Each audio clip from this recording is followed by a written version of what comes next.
ایک گاؤں میں 4 بھائی رہتے تھے۔ لوگ انہیں پیار سے نہیں بلکہ مذاق میں 4 بے وقوف بھائی کہتے تھے۔ ایک دن انہیں وراثت میں ایک خوبصورت گھوڑا ملا۔ چاروں بہت خوش ہوئے، مگر مسئلہ یہ تھا کہ گھوڑا ایک تھا اور بھائی 4۔ پہلی بے وقوفی۔ سب سے بڑے بھائی نے کہا، ہم باری باری سواری کریں گے، مگر دوسرے نے کہا، نہیں، اگر ایک سواری کرے گا تو گھوڑا تھک جائے گا۔ تیسرے نے فوراً حل نکالا، کیوں نہ ہم چاروں مل کر اسے اٹھا لیں، تب یہ نہیں تھکے گا۔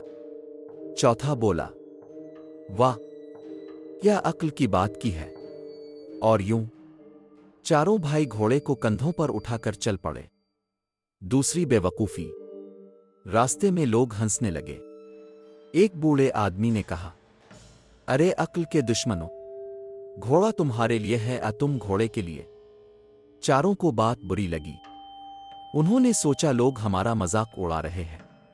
اب انہوں نے فیصلہ کیا کہ ہم گھوڑے کو رسی سے باندھ کر پل کے اوپر سے لے جائیں گے تاکہ سب دیکھیں ہم کتنے سمجھدار ہیں۔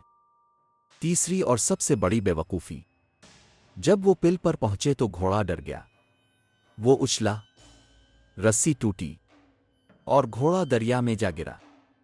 چاروں کنارے کھڑے دیکھتے رہ گئے۔